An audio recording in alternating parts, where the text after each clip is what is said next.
ఆయుర్వేదం మనకు మహర్షులు, పూర్వీకుల నుంచి వచ్చిన ఒక గొప్ప వరం.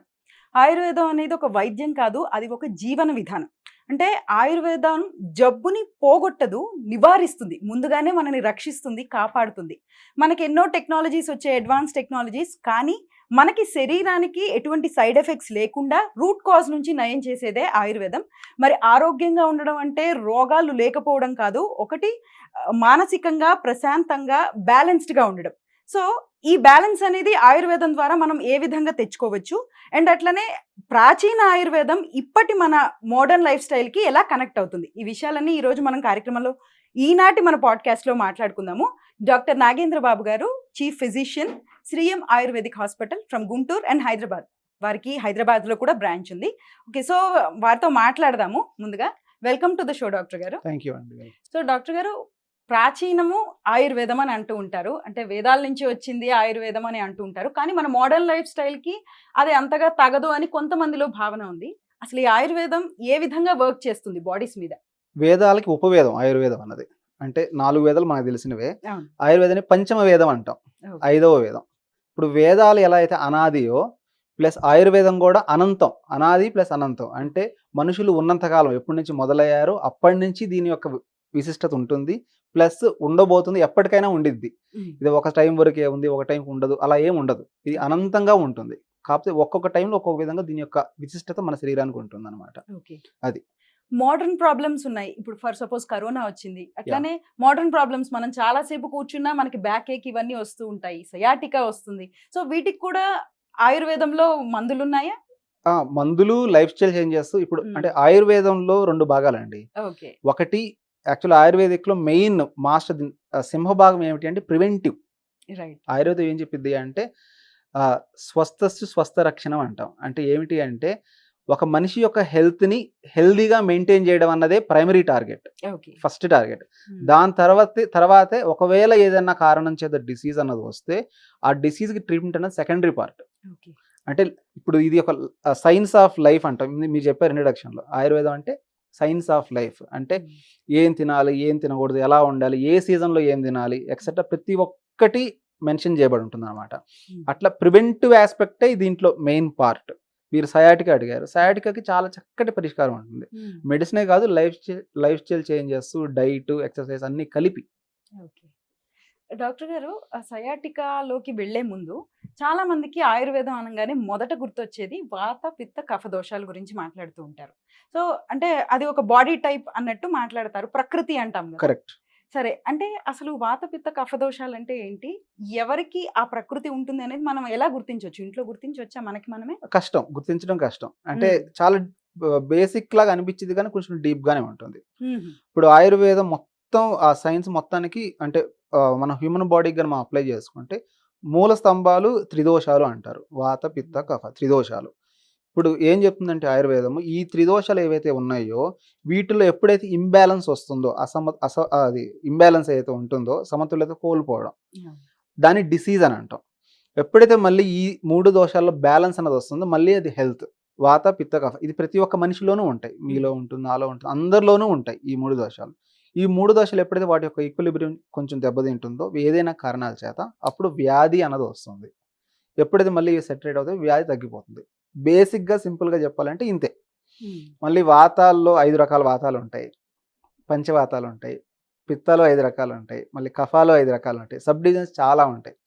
మన ప్రకృతి మనం అనలైజ్ చేసుకోవడం ఏదైతుందో అది కొంచెం కష్టం వీటితోటి. ఎస్, మన ప్రకృతి ఏ విధంగా ఉంటుందో దానికి తగ్గట్టే మన మనస్సు కూడా ఉంటుందా? కొంచెం ఒక పార్ట్ మాత్రమే. ఇప్పుడు శారీరక దోషాలు, మంచి ప్రశ్న అది. శారీరక దోషాలు వాత, పిత్త, కఫ. మానసిక దోషాలు అని అంటారు. మనసుకి సత్వ, రజస్సు, తమస్సు 3 కొంచెం లింక్ ఉంటుంది, కంప్లీట్ గా అయితే ఉండదు, కొంచెం. ఓకే. ఈ వాత దోషంతోనే సయాటికా వస్తుందా? వాత దోషం వలన సయాటికా అంటే రెండింటిని మనం మిక్స్ చేస్తున్నాము. సయాటికా అన్నది మోడర్న్ వర్డ్, పూర్తిగా మోడర్న్ వర్డ్. వాత దోషం అది కొంచెం ఆయుర్వేదిక్ టర్మ్. ఈ రెండింటిని క్లబ్ చేయడం కొంచెం కష్టం. పూర్తిగా ఆయుర్వేదిక్ పర్స్పెక్టివ్ లో మనం చూడలేం. గృద్రసి వాతం అని అంటాము, కాదు కంప్లీట్ గా కోరిలేట్ అవ్వదు గృద్రసి వాతం అన్నది. కాబట్టి కంప్లీట్ ఆయుర్వేదిక్ యాంగిల్ లో మనం చూస్తే సయాటికలో కంపల్సరీగా వాత దోష ప్రకోపం ఉంటుంది. అంటే వాత దోషం పెరిగిద్ది. అంటే నడుము నొప్పి దగ్గర నుంచి కాళ్ళలోకి రావడం మొత్తం వాత దోష ప్రకోపంలో వచ్చింది అన్నది మనం క్లాసికల్ గా చూడొచ్చు. ఓకే. ఈ మధ్య కాలంలో డాక్టర్ గారు సయాటికా కానీ, బ్యాక్ ఏక్ మనకి కంప్లీట్‌గా చాలా సేపు కూర్చుండిపోతున్నాం. సెడెంటరీ లైఫ్ స్టైల్ ఉంటోంది. కరెక్ట్. తర్వాత కాసేపు కూర్చుంటేనే చాలా నొప్పిగా ఉండడం, నడుము నొప్పే కదా అని పక్కన పెట్టేస్తుంటారు చాలామంది. ఆ తర్వాత అది కాళ్ళ దాకా వెళ్తుంది. కంప్లీట్‌గా కాళ్ళ దాకా కూడా నొప్పిగా ఉంటూ ఉంటుంది. సో, సయాటికా అనగానే. అసలు ఈ సయాటికా ఎందుకు స్టార్ట్ అవుతుంది? ఎలా స్టార్ట్ అవుతుంది? దాన్ని గుర్తించి మనం ఎప్పుడు డాక్టర్ గారి దగ్గరికెళ్ళాలి? ఇప్పుడు సయాటికా అంటే ఏమిటి అంటే ఒక వర్డ్‌లో చెప్పాలంటే సయాటికా నరం యొక్క ఇన్‌ఫ్లమేషన్. ఓకే. ఇప్పుడు నడుంలో నుంచి సయాటికా నరం అన్నది వస్తుంది. నరం అన్నది కాళ్ళు వెనక భాగంలో నడుము నుంచి మొదలయ్యి 2 కాళ్ళలో కాలు వెనక భాగం నుంచి ప్రయాణించిద్దనమాట.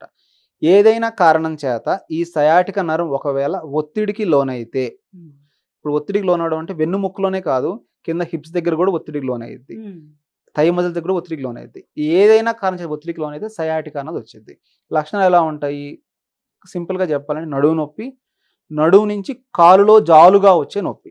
జాలుగా అంటే రేడియేటింగ్ పెయిన్ అంటాం. కాలు వెనకాల భాగం ముఖ్యంగా. ముందు భాగం కాదు. ఎందుకంటే కాలు వెనకాల నుంచి ప్రయాణించిద్ది కాబట్టి.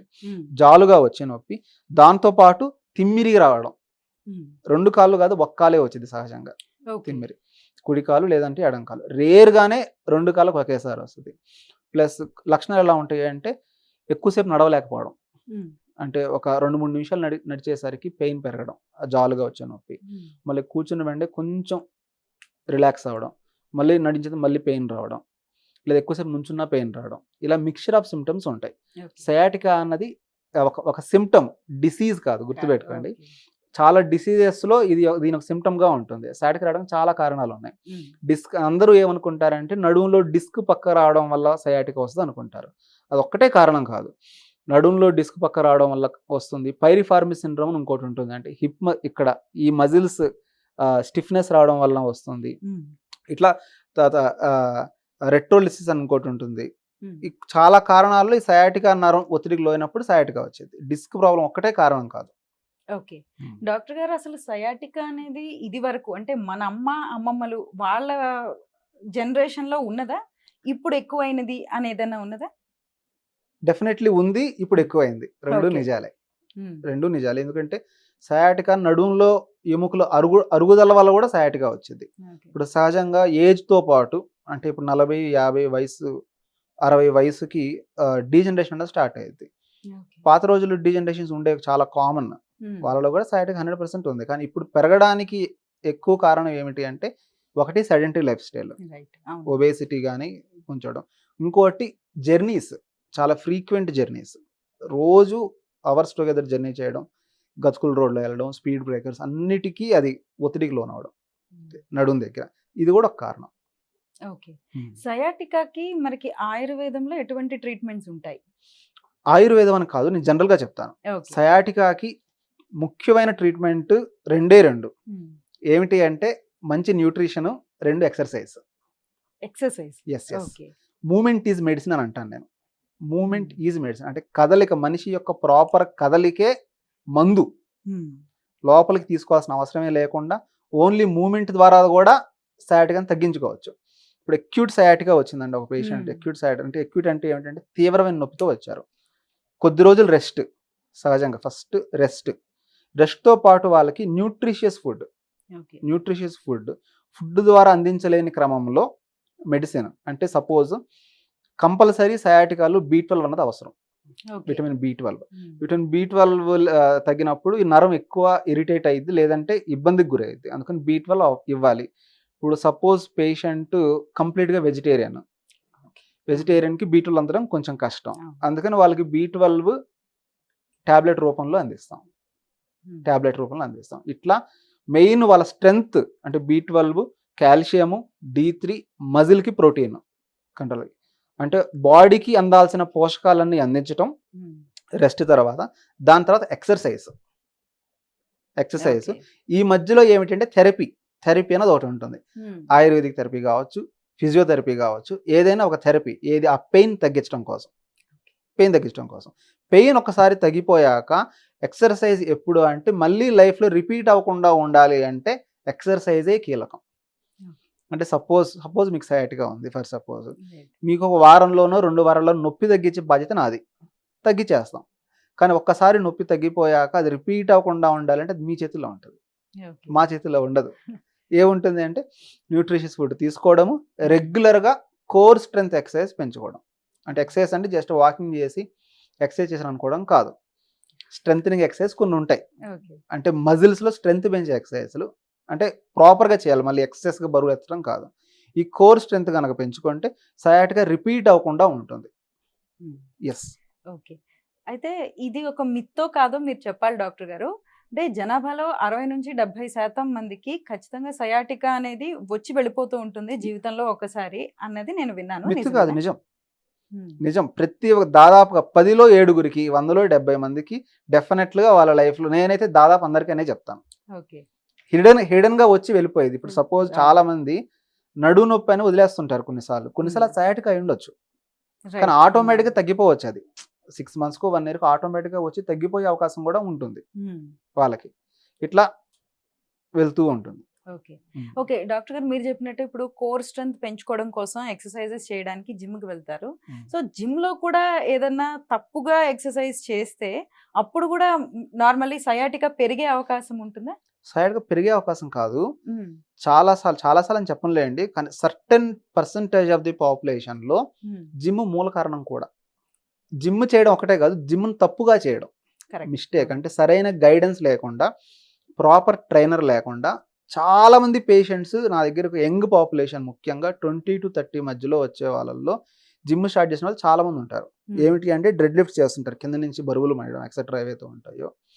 ఇప్పుడు వాళ్ళ ట్రైనర్ వాళ్ళకి చెప్తాడు ఏమిటి, నడుము బెల్ట్ కట్టుకోవాలి, ఆ వెయిట్ లిఫ్ట్ చేసేటప్పుడు నడుము బెల్ట్ పెట్టుకోవాలి, కింద నుంచి ఈ యాంగిల్లో లేపాలి. కాదు యంగ్ బ్లడ్ ఒకటి ఉంటుందిగా, జోష్లో బాగా త్వరగా అవును. కండలు పెంచేద్దాం, ఫిట్ అయిపోదాం అన్న దీంట్లో వాళ్ళు చేసే కొన్ని మిస్టేక్స్ వాళ్ళని డ్యామేజ్ గురి చేస్తాయి. 50-60 కేజీ డైరెక్ట్గా, అంటే చిన్నగా జనరల్గా జిమ్లో చిన్నగా పెంచుతారు, ఏది వెయిట్స్ అలవాటు చేయిస్తారు బాడీకి. అలా కాకుండా డైరెక్ట్గా ఎక్కువ వెయిట్స్ మోయడం, నడుములో అది డెఫినెట్లీ డిస్క్ కొంచెం పక్కకు హెర్నియేషన్ వచ్చి సైట్ నర్వ్ నొక్కడం చాలా కామన్గా చూస్తూ ఉంటాం ఓకే. పేషెంట్స్లో. ఎస్. డాక్టర్ గారు మరి మగవారిలో ఎక్కువ కనిపిస్తుందా? ఆడవారిలో ఎక్కువ కనిపిస్తుందా? మీ ఎక్స్‌పీరియన్స్‌లో చెప్పండి. మగవాళ్ళలోనే ఎక్కువ.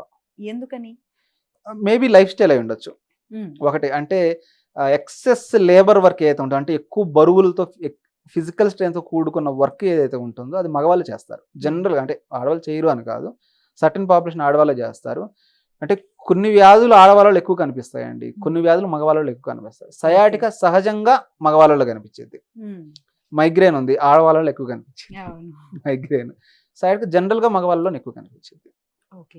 అలానే అంటే సయాటికా వచ్చింది అని తెలుసుకోవడానికి ఫిజికల్ టెస్ట్ అంటే డాక్టర్ గారి దగ్గరికి వెళ్ళి క్లినికల్‌గా టెస్ట్ చేయించుకోవడం సరిపోతుందా? లేకపోతే ఎంఆర్ఐ స్కాన్ దాకా వెళ్ళాలా?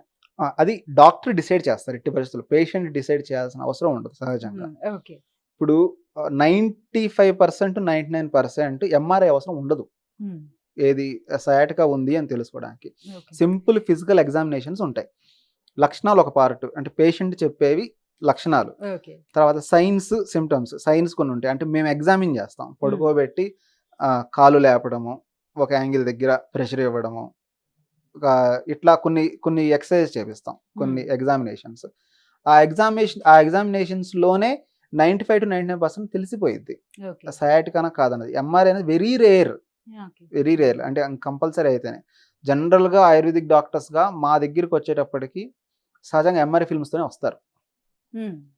ఫస్ట్ మా దగ్గరికి వచ్చి ఎంఆర్ఐ మా చేత రాయించుకోవడం వెరీ రేర్, వెరీ రేర్. ఎందుకు వస్తారు అంటే, జనరల్గా ఎప్పుడు వస్తారంటే మా దగ్గరికి ఎంఆర్ఐ చేయించుకొని వాళ్ళకి సర్జరీ అని చెప్తారు. వాళ్ళు భయపడి ఆల్టర్నేటివ్స్ని వెతుక్కునే క్రమంలో మా దగ్గరికి వస్తారు. ఓకే. Yeah. మరి సర్జరీ అనేది నిజంగా ఆ అన్ని కేసెస్‌లో మీరు చూసిన అన్ని కేసెస్‌లో సర్జరీ అనేది రిక్వైర్మెంట్ అయిందా? 99% ఉండదు. ఇప్పుడు ఓకే. నేను 10 ఇయర్స్ నా క్లినికల్ ప్రాక్టీస్. ఇప్పుడు 10 ఇయర్స్‌లో క్లినికల్ ప్రాక్టీస్‌లో నేను సర్జరీ చేయించుకోవాలి మీరు కంపల్సరీ అని 5గురికి చెప్పాను ఇప్పటిదాకా. పంపించాను. మీకు సెట్ అవ్వదు, మీరు చేయించుకోకూడదు, అంటే టైం వేస్ట్ చేయొద్దు మీరు. కొన్ని డేంజర్ సైన్స్ ఉంటాయి, రెడ్ ఫ్లాగ్స్ అని అంటాం. ఓకే. ఆ రెడ్ ఫ్లాగ్స్ ఉన్నప్పుడు థెరపీ చేస్తాము, మెడిసిన్ ఇస్తాము, టైం వేస్ట్ చేయకూడదు, కంపల్సరీ పంపించాలి వాళ్ళని. ఇది నేను చెప్పే కదా, ఇది ఇంటర్నేషనల్గానే ఫాలో అయ్యే ప్రోటోకాల్స్ ఓకే. ఈ రెడ్ ఫ్లాగ్స్ అనేవి. ఇప్పటివరకు నేను 5 కేసెస్ మాత్రమే సర్జరీకి రెఫర్ చేశాను. ఓకే. మిగతా వాళ్ళందరికీ ఏ విధంగా ట్రీట్మెంట్ స్టార్ట్ చేస్తారు? చెప్పాను, నాది ఫార్ములా ఒకటి ఉంటుందండి. ఫార్ములా RNDTS అంట. RNDTS ఆర్ అంటే ఏమిటంటే రెస్ట్. అక్యూట్ పెయిన్తో వచ్చిన వాళ్ళకి ఫస్ట్ ఫ్యూ డేస్ వాళ్ళకి బలం మందులు, మంచి న్యూట్రిషియస్ ఫుడ్ ఇచ్చి కంప్లీట్ రెస్ట్ ఇచ్చేస్తాం. ఓకే. దాంతో సిగ్నిఫికెంట్గా కొంచెం పెయిన్ తగ్గిద్ది. న్యూట్రిషన్ వాళ్ళకి మంచి ఆహారం, డెఫిషియన్సీని కరెక్ట్ చేయడం. అంటే మీరు నమ్మరు, దాదాపుగా ఇప్పుడు ఒక 10 మందికి నేను బ్లడ్ టెస్ట్ చేయిస్తే ఈ B12, D3 10లో 9 మందికి డెఫిషియన్సీస్ ఉంటున్నాయి నవేడేస్. డెఫిషియన్సీస్లో B12 డెఫిషియన్సీ, D3 డెఫిషియన్సీలో ఉన్నప్పుడు సయాటికా కోలుకోవడం చాలా కష్టం. అసలు బాడీ కోలుకోదు, నరానికి బలం వెళ్ళకుండా ఆ బాడీ కోలుకోదు, డిసీజ్. అందుకే ఈ డెఫిషియన్సీ కరెక్ట్ చేస్తాం. తర్వాత థెరపీ, D తర్వాత థెరపీ, ఆయుర్వేదిక్ థెరపీ కావచ్చు, ఫిజియోథెరపీ కావచ్చు, ఏది వాళ్ళకి పెయిన్ ఇంకా ఎగ్జిస్టింగ్ ఉంటే. తర్వాత లాస్ట్ అన్నిటికంటే important strength, core strength exercises. ఇది ఇప్పుడు పేషెంట్కి ఎన్నిసార్లు చెప్పినా, ఇప్పుడు నా దగ్గర పేషెంట్ వచ్చిన తర్వాత 2 వీక్స్ 3 వీక్స్కి వాళ్ళకి థెరపీ చేసి లేదా న్యూట్రిషన్ ఇవన్నీ అందించి నొప్పి తగ్గించిన తర్వాత 10 నిమిషాలు 15 నిమిషాలు స్ట్రెంగ్త్ ఎక్సర్సైజ్ అయితే వాళ్ళ క్లాస్ తీసుకుంటాను. మీరు కంపల్సరీ చేయాలి, మీరు చేయని పక్షంలోనూ సంవత్సరంలో 2 సంవత్సరాలు మళ్ళీ నా దగ్గరికే వస్తారు అని. నొప్పి ఉన్నంత వరకే వాళ్ళకి కాన్సన్ట్రేషన్ ఉంటుంది. నొప్పి ఒకసారి తగ్గిపోయాక మళ్ళీ ఎక్సర్సైజ్ కంటిన్యూ చేయడం అన్నది నెగ్లెక్ట్ చేస్తారు. దాదాపు అందరూ నెగ్లెక్ట్ చేస్తారు. 1.5 year 2 yearsకి మళ్ళీ రిపీట్ వస్తారు, చాలా మంది వస్తారు అట్లా. ఇది రూల్, నా రూల్ ఇది, RNDTS అంటాను, నా ఫార్ములా. ఇది ఎక్కడ కనపడదు, RNDTS అనేది. ఇది నేను ఫాలో అవుతాను అందరు పేషెంట్స్కి. ఓకే డాక్టర్ గారు, మీరు చెప్పినట్టు ఇవన్నీ చేశాక చాలా అందరూ కూడా సాఫ్ట్వేర్ ప్రొఫెషనల్స్ ఉంటారు, తర్వాత ఎక్కువసేపు నుంచునే హౌస్ వైఫ్స్ ఉంటారు, అట్లానే బస్ డ్రైవర్లో ఏదో ఒక కూర్చునే జాబ్ చేసే వాళ్ళు ఎక్కువగా ఉంటారు. వీళ్ళందరూ ఇప్పుడు మీరు చెప్పినట్టు ఇవన్నీ చేసిన తర్వాత తగ్గిపోతుందా? ఐ మీన్ మళ్ళీ వాళ్ళ ప్రొఫెషన్లోకి వెళితే ఇబ్బంది మళ్ళీ స్టార్ట్ అవుతుందా? నేను చెప్పాను ఇందాక, తగ్గిపోయిన తర్వాత రిపీట్ అవ్వకుండా ఉండాలంటే మళ్ళీ వాళ్ళ స్ట్రెంగ్త్ పెంచుకోవాలి. ఓకే, వాళ్ళల్లో స్ట్రెంగ్త్ పెంచుకోవడం అంటే ఏమిటి అంటే ఎక్సర్సైజ్ చేయడమే, ఆహారము, ఎక్సర్సైజ్ చేయడం. ఈ రెండు ఎప్పుడైతే పాటిస్తారో, ఇప్పుడు హౌస్ వైఫ్ ఉన్నారండి, ఇప్పుడు రోజుకి 6-7 అవర్స్ నుంచుంటారు. ఇప్పుడు మీరు కామన్గానే వింటారు, పేషెంట్స్ దగ్గర నుంచి మీరు కూడా వినే ఉంటారు. ఏమిటి అంటే ఒక ఉమెన్ 30 కానీ 40 కానీ 50 కానీ హౌస్ వైఫ్ అని చెప్పిన తర్వాత నేను ఎక్సర్సైజ్ ఏమైనా చేస్తారని అడుగుతాను. అందరూ కామన్గా చెప్పే ఒకే ఒక సెంటెన్స్ ఏంటంటే, నేను చేసే పని ఎక్సర్సైజ్ అంటారు. రోజుకి 5-6 అవర్స్ పని ఉంటుందండి, అదే ఎక్సర్సైజ్. నేను కాదు, అది ఎక్సర్సైజ్ ఎట్లా అయ్యిద్ది, అది వర్కే అయ్యిద్ది. వర్కే ఎక్సర్సైజ్ రెండు కలపకూడదు. ఎక్సర్సైజ్ అంటే మీ శరీరం మీద మీరు కాన్సన్ట్రేట్ చేసి స్ట్రెంగ్త్ పెంచుకోవడం. దీని ద్వారా మీరు రోజువారీ చేసే వర్క్ ఏదైతే ఉంటుందో ఆ వర్క్ మీరు చేయగలరు హ్యాపీగా. ఈ ఎక్సర్సైజ్ ద్వారా స్ట్రెంగ్త్ పెంచుకోవడం ద్వారా, ఇప్పుడు అథ్లెట్స్ ఉన్నారండి, క్రికెటర్స్ ఉన్నారు, ఇప్పుడు రోజుకి 8 గంటలు క్రికెట్ ఆడుతున్నాను అని చెప్పి ఎక్సర్సైజ్ చేయకుండా ఆపుతారా వాళ్ళు? ఎక్సర్సైజ్ ఎందుకు చేస్తున్నారు? వాళ్ళ యాక్టివ్ స్పోర్ట్స్లో ఉండి కూడా ఎక్సర్సైజ్ ఎందుకు చేస్తున్నారు? వాళ్ళు ఉండే ఆ స్పోర్ట్లో ఇంకా ఎక్కువ స్టామినా పెంచుకోవడం కోసమే కదా. సింపుల్. సేమ్ హౌస్ వైఫ్స్ కూడా వాళ్ళు ఎక్సర్సైజ్ మీద కాన్సన్ట్రేట్ చేయకపోతే వాళ్ళు రోజువారీ పడే ఇబ్బందులు ఎక్కువ అవుతూ ఉంటాయి. ఇంకా వాళ్ళ రోజులు అన్నిసేపు పని చేయాలన్నా సరే ఈ ఎక్సర్సైజ్ ఇంపార్టెంట్. ఎక్సర్సైజ్ కంటే ముందు న్యూట్రిషన్ కూడా ఇంపార్టెంట్. అంటే ప్రోటీన్, బ్యాలెన్స్డ్ ఫుడ్ అంటాను, ఆ బ్యాలెన్స్డ్ ఫుడ్ కూడా ఇంపార్టెంట్. ఇప్పుడు జిమ్లో చేసిన మిస్టేక్స్లో భాగంగా ఇంకొక మిస్టేక్ ఏమిటంటే, జిమ్ చేస్తారు అంటే మజిల్స్ మీద బాడీ మీద లోడ్ వేస్తున్నారు. బాడీ మీద లోడ్ వేసినప్పుడు ఆ లోడ్ తగ్గట్టుగా ఇవ్వాలిగా, ఆహారం కూడా ఇవ్వాలిగా, అది నెగ్లెక్ట్ చేస్తారు. అది పెయిన్స్ వస్తాయి, ఒళ్ళు మొత్తం పులిసిపోయిద్ది. Balance important. Okay, so doctor గారు మీరు ప్రోటీన్ గురించి మాట్లాడారు. సో వెజిటేరియన్స్, నాన్ వెజిటేరియన్స్ ఉంటారు. వెజిటేరియన్స్కి, నాన్ వెజిటేరియన్స్కి మీరు ఎటువంటి ప్రోటీన్ సప్లిమెంట్స్ సజెస్ట్ చేస్తారు? సప్లిమెంట్స్ కంటే ముందు ఆహారమే ఫస్ట్. అంటే ఆహారం ద్వారా అందించడమే ప్రైమరీ టార్గెట్. నేను సప్లిమెంట్స్ని ఎప్పుడు సజెస్ట్ చేస్తాను అంటే, రోజువారీ ఆహారం తీసుకున్న తర్వాత కూడా ఒకవేళ గ్యాప్ అన్నది ఉంటే దాన్ని సప్లిమెంట్స్ ఫిల్ చేయమని చెప్తాను. ఇప్పుడు రీసెంట్గా ఒక pure vegetarian women, 85 years old women, ఆవిడ జీవితంలో ఫస్ట్ టైం నేను ఆవిడ చేత ప్రోటీన్ సప్లిమెంట్ స్టార్ట్ చేయించాను, వే ప్రోటీన్. మీరు ఆవిడ ఏం చెప్పారు అంటే, వే ప్రోటీన్ స్టార్ట్ చేసిన తర్వాత 1 monthకి 5 days మళ్ళీ ఫీడ్బ్యాక్ వచ్చినప్పుడు లైఫ్లో ఫస్ట్ టైం ఎనర్జెటిక్గా ఫీల్ అవుతుందని చెప్పారు, ఎట్ ది ఏజ్ ఆఫ్ 85. అంటే ఎంత ప్రోటీన్ డెఫిషియన్సీతో ఆవిడ గడిపారు జీవితాంతం అన్నది ఇమాజిన్ చేసుకోండి. 85 ఏజ్లో ఆవిడ ఎక్స్ప్రెస్ చేశారు అంటే ప్రోటీన్ చాలా ఇంపార్టెంట్, కీలకం. అంటే ఒక బిల్డింగ్కి ఇటుక సిమెంట్ ఎలాగో ప్రోటీను ఫ్యాట్స్ అట్లాగా, బిల్డింగ్ వీక్ అయిపోయేది అది లేకపోతే. డాక్టర్ గారు, చిన్న చిన్న విషయాలు మన దైనందిన జీవితంలో కొన్ని చేస్తూ ఉంటాం, కొన్ని తప్పులు. వాటి వల్ల కూడా సయాటికా కానీ, బ్యాక్ ఏక్ కానీ ఇవన్నీ పెరిగే అవకాశం ఉంటుంది ఉంటుంది కదా! కరెక్ట్. లైక్ అట్లనే పాకెట్‌లో వాలెట్ పెట్టుకొని కూర్చోవడము, అట్లనే కాలు మీద కాలేసుకొని కూర్చుంటూ ఉంటారు. చాలా మందిని చూస్తూ ఉంటాం మనం. ఇవన్నీ కూడా సయాటికాకి కారణం అవుతాయా? అంటే మూల కారణం కాకపోయినా ఓకే. కానీ తర్వాత పెంచుతాయి తెలియకుండా. హ్మ్. ఇప్పుడు కామన్‌గా మగవాళ్ళే పెట్టుకుంటారు వ్యాలెట్. ఇంతలా వ్యాలెట్ వెనకాల పాకెట్‌లో పెట్టుకుంటారు. ఓకే. మీరు చూడండి, రోజుకి ఒకవేళ సిట్టింగ్ జాబ్ అనుకోండి వాళ్ళది. రోజుకి 7, 8 అవర్స్ ఇక్కడ ఈ సీట్ కింద ఇంతలా వ్యాలెట్ ఉన్నప్పుడు టోటల్ వెన్నుముక్క యొక్క స్ట్రక్చరే మారిపోయిద్ది. ఓకే. ఫ్యాట్ వ్యాలెట్ సిండ్రోమ్ అని అంటాం దీన్ని. అంటే సెపరేట్ డిసీజే దాదాపుగా వచ్చింది దీని పేరు మీద. ఫ్యాట్ వ్యాలెట్ సిండ్రోమ్ అని అంటాం. ఇలా పెట్టుకోవడం వలన దీర్ఘకాల కొన్ని సంవత్సరాలకి వాళ్ళు వెన్నది వంపు ఉంటుంది కొంచెం. ఓకే. వంపు తిరిగిపోయి ఉంటుంది. ఇంత ఎఫెక్ట్ ఉంటుంది ఓకే. ఏది ఫ్యాట్ వ్యాలెట్ వలన. తర్వాత కాలు మీద కాలు వేసుకోవడం. కాలు మీద చాలా ఇంపార్టెంట్. చాలా ఇంపార్టెంట్. అంటే కొంచెం ఇప్పుడు ఇలా వేసుకొని కూర్చుంటాము. ఇలా వేసుకొని కూర్చుంటాము. కంఫర్ట్ ఒకటి, స్టైల్ ఒకటి, రెండు ఒకటి. చాలా కొద్దిసేపు కూర్చోడానికి మాత్రమే ఇది కరెక్ట్. ఓకే. చాలా చాలా కొంచెం సేపు మాత్రమే. కంటిన్యూస్గా ఎప్పుడే చాలా మంది మనం చూస్తాము అవర్స్ టుగెదర్ ఇదే పొజిషన్లో ఉంటారు. దీని వలన కూడా వెన్ను యొక్క ఇంపాక్ట్, దాని యొక్క ఇది మారిపోయింది. ఐడియల్ సిట్టింగ్ పొజిషన్ మళ్ళీ స్ట్రైట్. ఎలా కూర్చున్నా సరే వెన్ను స్ట్రైట్. ఎలా కూర్చున్నా సరే పాయింట్ ఏంటంటే వెన్ను ముక్క స్ట్రైట్గా ఉండాలి. ఇదే ఐడియల్ పొజిషన్. అంటే ఎక్కువసేపు ఈ పొజిషన్లోనే మనం ఉండాలి. ఇది కాకుండా ఫ్యాట్ వ్యాలెట్ పెట్టుకున్న పొజిషన్ మారిద్ది. కాలు మీద కాలు వేసుకొని కూర్చున్నా సరే పొజిషన్ మారిద్ది. ఒకవేళ కూర్చున్నా సరే చాలా కొద్దిసేపు మాత్రమే. అలాగే డాక్టర్ గారు, ల్యాప్టాప్ కింద పెట్టుకుని ఇట్లా చూస్తూ చేసుకుంటూ ఉంటారు వర్క్. చాలా మంది వర్క్ ఫ్రమ్ హోమ్ అనగానే దాని వల్ల కూడా ఎటువంటి ఎఫెక్ట్ ఉంటుంది మన వెన్ను మీద? సయాటికా కంటే సయాటికా బ్రదర్ ఇంకోళ్ళు ఉన్నారు, సర్వైకల్ స్పాండిలైటిస్. ఓకే. అది వచ్చింది కామన్ గా. ఇప్పుడు అంటే ఈ పొజిషన్ డెఫినెట్లీ చాలా ఎక్కువ. ఇది ఒకటే కాదండి, స్క్రీన్, రైట్, అవును, ఫోన్ యొక్క ఇంపాక్ట్ కూడా చాలా ఎక్కువ ఉంటుంది. అవర్స్ టుగెదర్ కూర్చున్నప్పుడు చాలా షార్ట్ టైం మాత్రమే. ఇప్పుడు మూమెంట్ దీంట్లో ఫిజియోథెరపీలో ఎర్గోనామిక్స్ అని అంటారు. అంటే కంప్యూటర్ చైర్ ఎంత హైట్ ఉండాలి, ఫ్రంట్ టేబుల్ ఎంత హైట్ ఉండాలి, టేబుల్ మీద ల్యాప్టాప్ ఎంత ఉండాలి, ఐస్ ఎక్కడ చూడాలనేది ఒక స్పెసిఫిక్ ఫార్ములా ఉంది. ఎందుకు ఆ ఫార్ములా వచ్చింది అంటే అంత క్రోర్స్ ఆఫ్ పాపులేషన్ ఎఫెక్ట్ అయ్యారు కాబట్టి, ఏది కంప్యూటర్ వలన. దానివల్ల అంత స్పెసిఫిక్ ఫార్ములా అనేది వచ్చింది, క్రియేట్ అయింది. అది కంపల్సరీ ఫాలో అవ్వాలి. బాడీ కంఫర్ట్ కదా ఉంది కదా అని చెప్పేసి పొజిషన్లో పెట్టుకున్నప్పుడు చాలా షార్ట్ టైం పెట్టుకోవచ్చు, కొద్దిసేపు పెట్టుకోవచ్చు, కానీ లాంగ్ అవర్స్ టుగెదర్ పెట్టుకోవడం కరెక్ట్ కాదు. అట్లనే పడుకోవడానికి కూడా చాలా మంది చాలా డిఫరెంట్ పొజిషన్స్ లో పడుకుంటారు. దీనివల్ల కూడా వెన్ను నొప్పి వచ్చే అవకాశం ఉంటుందా? ఆ వెన్ను నొప్పి వచ్చే అవకాశం చాలా ఎక్కువ ఉంటుంది బెడ్ వలన. ఇప్పుడు హోటల్స్ లో బెడ్ ఉంటాయి కామన్ గా.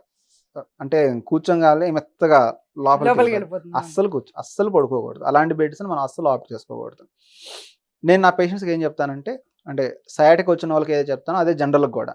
మనం చెక్క మంచం మీద బొంత వేసుకున్నప్పుడు ఎంత మెత్తగా అయితే ఉంటుందో, కంప్లీట్ వుడ్ దాని మీద బొంత వేసుకుని ఎంత మెత్తగా ఉంటుంది, చాలా కొంచెం మెత్తగా ఉంటుంది. మీరు పడుకునే పరుపు అంత మెత్తగా ఉండాలి. అంతకంటే గట్టిగా ఉండొద్దు, అంతకంటే మెత్తగా కూడా ఉండొద్దు. అంత మెత్తగా ఉంటే చాలు, మీరు చూస్ చేసుకుంటాం. ఇప్పుడు కూర్చోగానే గుంటలాగా పడిపోయింది, చాలా విపరీతమైన ఇంపాక్ట్ ఉంటుంది వెన్నుముక్క మీద. మార్కెట్ లో ఆర్థోపెడిక్ బెడ్స్ అని కూడా అమ్ముతూ ఉంటారు. అవి కూడా కరెక్టేనా? అవి కరెక్ట్ పొజిషన్ లోనే ఉంటాయి? చెక్క మంచం మీద బొంతకు మించింది లేదు. మళ్ళీ కింద పడుకుంటారు, ప్రాబ్లం ఏం లేకుండా కింద పడుకోవడం ఓకే. సయాటికాతో పడుకోకూడదు. సయాటికా ఉన్నప్పుడు పడుకోకూడదు. మళ్ళీ ఎందుకు పడుకోకూడదు అంటే, వాళ్ళు కింద పడుకునేటప్పుడు పడుకొని పైకి లేచేటప్పుడు మళ్ళీ నడుము మీద ఇంపాక్ట్ ఉంటుంది, లోడ్ పడిద్ది. ఆ రెండూ ఉండకూడదు. అందుకనే చెక్క మంచము, బొంత. అలానే పింకీ ఫింగర్ సిండ్రోమ్ అని ఒకటి ఉంది. అదేంటంటే లైక్ ఇలా పట్టుకుంటే చెయ్యి నంబ్ అయిపోతూ ఉంటుంది చాలా సేపటి తర్వాత, అయినా సరే వదలరు. సో దీని వల్ల ఎటువంటి ఎందుకు వదలరు అనుకుంటున్నారు? ఎందుకు వదలరు? కరెక్ట్, వదలరు కాదు, వదలము. తర్వాత మనకి సెన్సేషన్ ఉండదు, అయినా సరే వదలం, చెయ్యి మారుస్తాం, ఫస్ట్ మళ్ళీ ఈ చెయ్యికి వచ్చేస్తాం. కామన్ పింకీ ఫింగర్, ఈ ఫింగర్ కి ఇది ఉంటుంది, ఇక్కడ నంబ్ అయిపోయింది. చాలా మంది మీరు టెస్ట్ చేసుకుంటే ఉంటుంది, అది ఉంటుంది. సో దీని వల్ల ఎటువంటి ఎఫెక్ట్స్ ఉంటాయి మనకి? లాంగ్ టర్మ్ గా ఏమన్నా చేతి నుంచి వెన్నులోకి వెళ్ళే సమస్యలు ఉంటూ ఉంటాయా? బ్యాక్ పెయిన్ వెన్ను నుంచి చేతుల్లోకి. మీరు ఫిజికల్ సమస్య ఒకటే చూస్తున్నారు ఇక్కడ, మానసికమైన సమస్య కూడా ఉంటుంది. చాలా ఎక్కువ, కొద్దిగా కాదు.